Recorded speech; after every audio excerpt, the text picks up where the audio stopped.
Hello YouTube, in this video I'm going to attempt to make this creature which is called a mugwump. It's from the movie Naked Lunch, which is a Cronenburg movie. You may know other Cronenberg movies like The Fly and Existence. He's done some really unusual weird movies that I really love.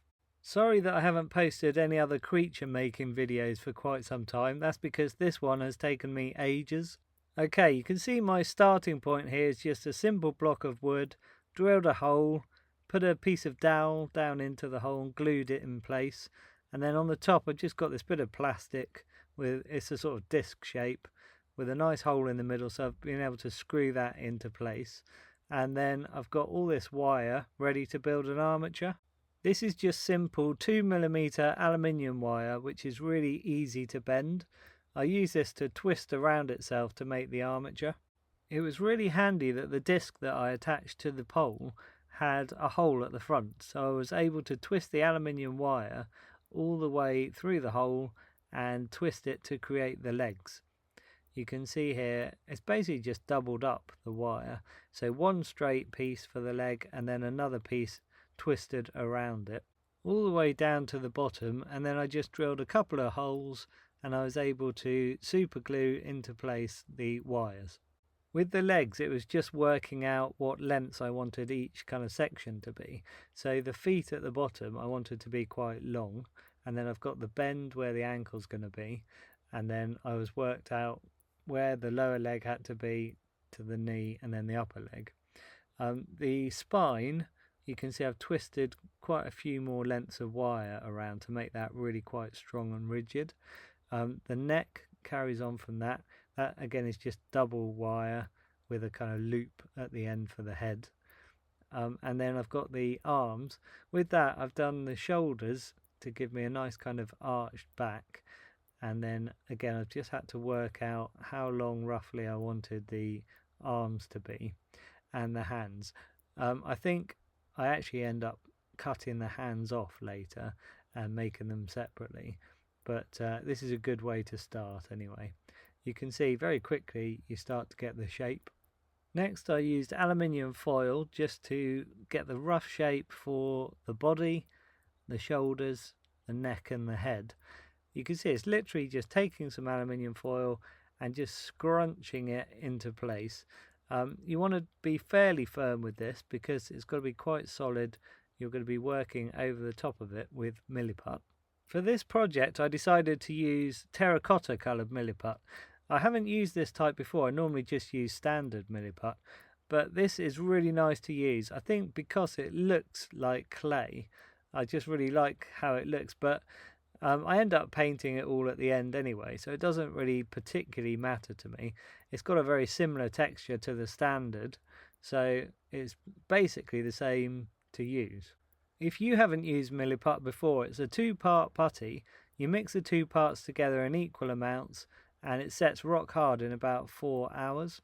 It means you can either mix a small amount together or mix a large amount depending on how quickly you think you're going to be working. Right, this is with a very basic layer of the Milliput over the top of my aluminium foil and also the wires for the arms and the wires for the legs. So he's got the main shape, and now I need to do obviously all the refining, which is what takes all of the time. But this at least gives me the rough idea and the rough shape. At this point, because I only made him on a small block of wood, he was actually already becoming quite front heavy. So you can see, because of the head and the shoulders and everything, he would just end up tipping forward if I'm not careful. So I was thinking at this point I need to make some kind of a counterweight out the back to stop him from tumbling forward. This was my solution, just to screw a plastic tub on the back and fill it with rocks, just as a balance for him. Alright, there's a lot of different muscle structure on this particular creature, and it's what ended up taking an awful long time to do. But you can see, basically, you're just rolling out kind of sausages of Milliput or flat sections of Milliput, different shapes, and then just kind of moulding them all on, basically just smoothing them in, and then making it gradually smoother and smoother. But this is the start, just getting on those kind of shoulders, shoulder blades. can see here like the sections of the pelvis, and I've got the ribs on as well. If you haven't seen Naked Lunch, I can thoroughly recommend it. It's a pretty weird movie. There's a lot of people in it who are pest controllers and they're addicted to cockroach powder. And so you don't know all the time what's real and what's not real. It's described as very kind of Kafka-esque. Okay, so after doing the shoulders and the ribs and the pelvis, all the basic kind of sticking out bone bits, I decided to move on to the main muscles. So I've done the muscles of the arms here, and you can see again it's really just rolling out kind of sausages of Milliput, flattening them a little bit sometimes, smoothing in the edges. I normally use like a ball stylus for merging it into the kind of main form.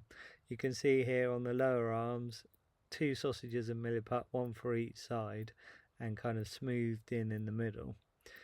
You can see I've put on the like pectoral muscles, and I've done a sort of suggestion of more ribs into that as well, just by kind of smoothing in with a ball stylus. You can see it's all looking really quite rough still though. Lots of kind of splits and things I haven't sorted out yet. They'll all get smoothed in eventually. Here on the legs you can see much bigger muscles. This is just a starting point. I need to kind of build up these quite a lot more, but you can see on the lower legs here these nice kind of muscles on the top. They're quite smooth, and then these ones down the bottom much longer. You can see I've tried to make ridges, you know, at the back of the ankles, and I will add bumps on later for the actual ankles. You can see I've started to a little bit on one side but not on the other side.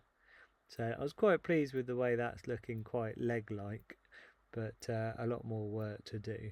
The foot is going to need a lot of kind of tendons and things put on it as well to make it more realistic. With sculpting, you do have to go through several stages where your sculpt looks pretty rough and you're not very pleased with it and you just want to throw it in the bin. But don't. It's all about persevering, and then eventually it all works. As long as nothing's glaringly wrong, you'll get away with it. Although in the past I've even done things that are glaringly wrong and I've had to saw them off and start a whole section over again. Just keep thinking, it doesn't matter as long as it works in the end. Right, you can see here I've started working on his face, and you can see he's got this kind of beak-like front to his face, and then he's got these cool nostrils, and then a lot more wrinkles. So it's the same technique again, just adding a section on, mold into it, you know, use little modeling tools. The little flaps on the neck I made individually, one by one, and I just started at the back of the neck and then put one on, added another one over the top, and then so on all the way to the front of the neck. So that took quite a long time to do, but I think it's worth it, rather than just putting on one big blob of clay and then trying to kind of cut into it. I much prefer making little flaps individually. Okay, you'll probably notice some more lumps on the shoulders. You can see I've put on like his collarbones as well. And then if we look at the chest at the front here, you can see I actually squashed the bit in the middle of the chest, but you can see I started putting that line on, and then I must have not realised and picked him up or something by that bit, and I squashed it. So I ended up having to cut that bit off and redo the bit down the middle of the chest. His legs, you can see basically similar to how they were before. Maybe I've added a bit more just to kind of start bulking them out a bit. They do end up getting quite a bit chunkier as time goes on, but you can see here the top of the leg starting to look a lot smoother, where I've kind of smoothed it all in a bit more. The kneecaps and things looking pretty good. His back is a really quite complicated thing, and it ended up taking quite a long time to do, but you can see here you've got all the sort of bumps that suggest the spinal column, and then you've got all these kind of ridges coming from those to suggest some of the muscle structure. It's all pretty smooth. There's some pretty cool shapes in here as well. I can't wait to paint this thing, but unfortunately there's a long way to go yet. The plan for his eyes were just to make one ball of Milliput and then saw it in half.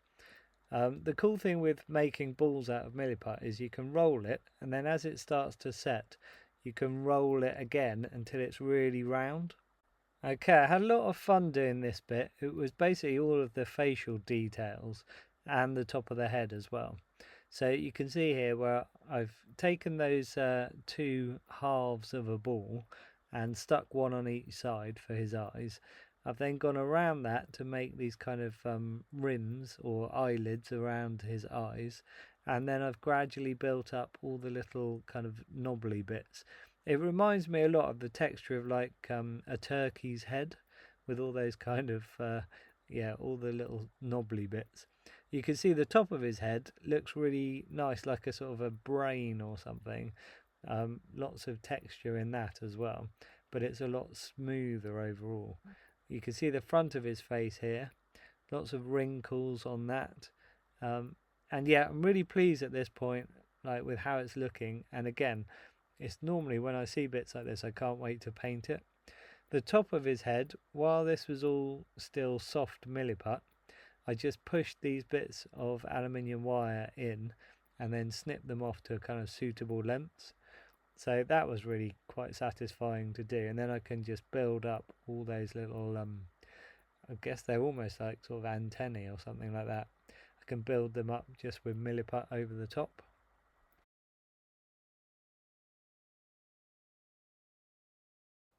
Something like this. So you can see I basically took little sausages of milliput again, pushed them down over each of the wires on his head, and then just merged them in to the top of his head. And that's worked out really well. You can see on the bottom here, I took the tub off and I've added some weight at the back. I'll show you in a second, but I've also made his toes.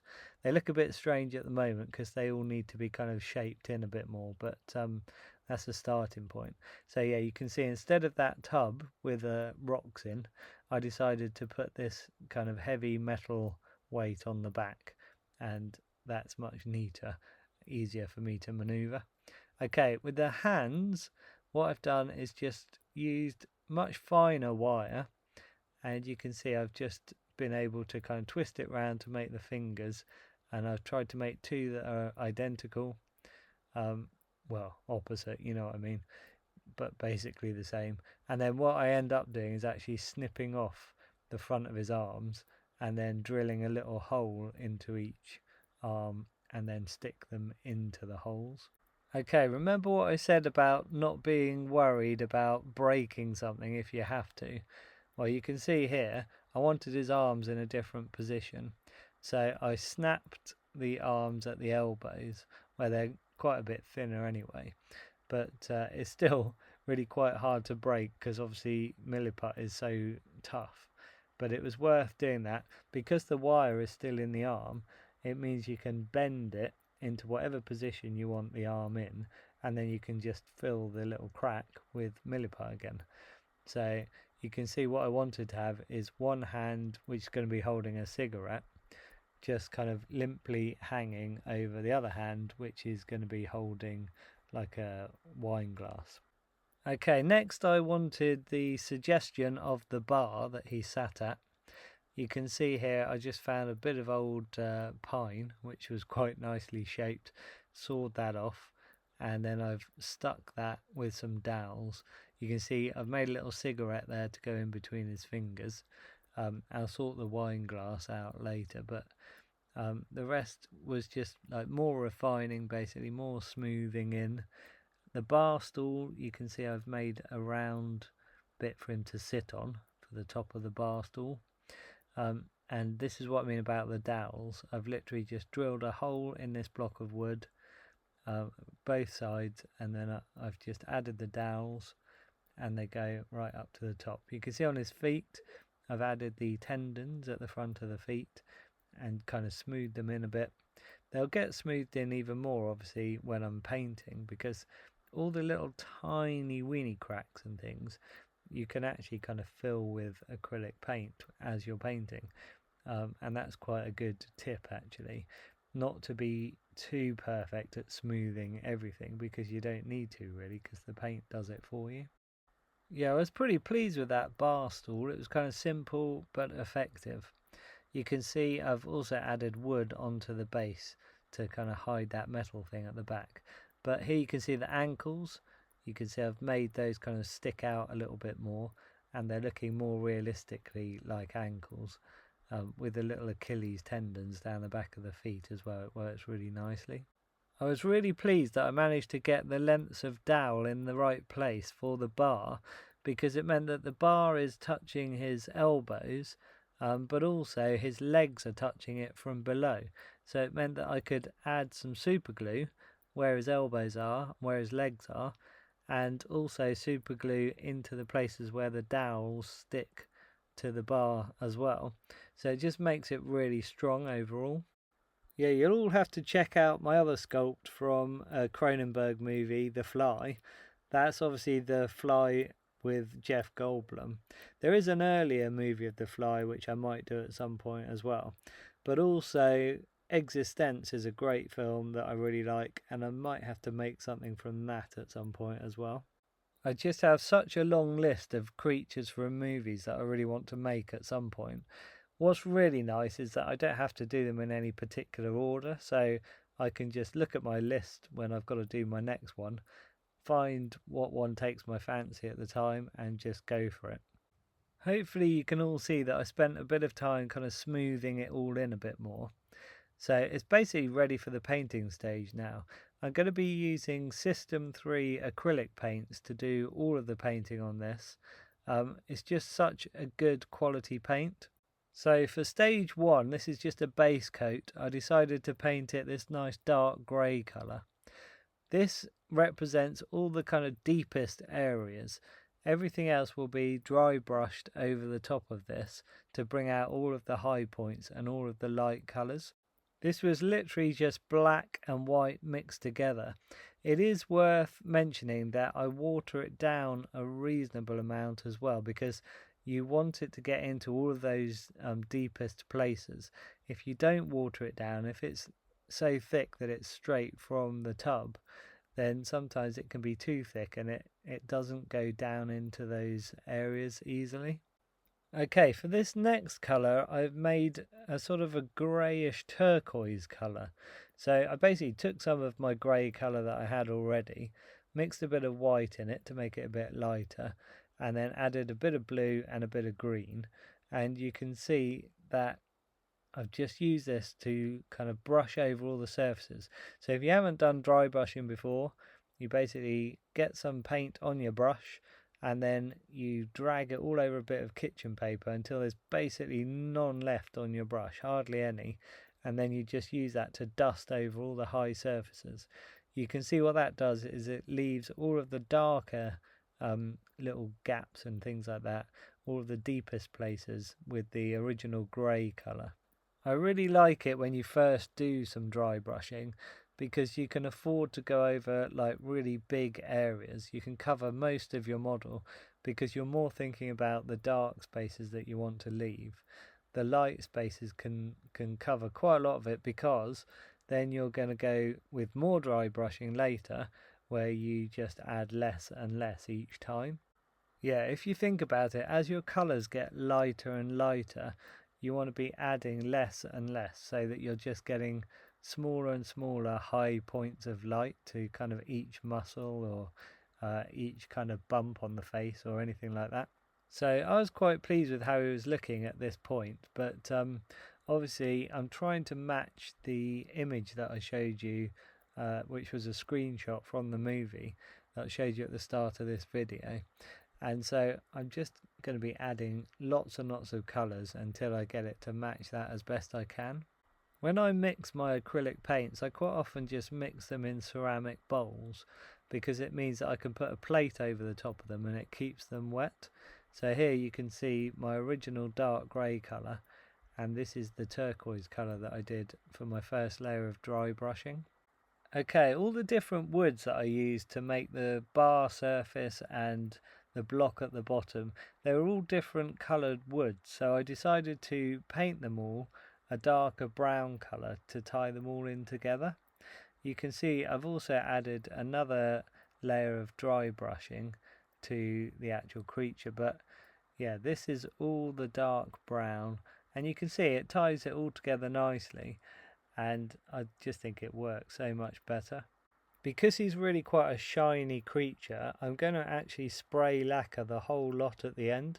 The bar is also quite shiny looking in the photo as well. So I'll show you the photo again one more time so you can see what I was working from.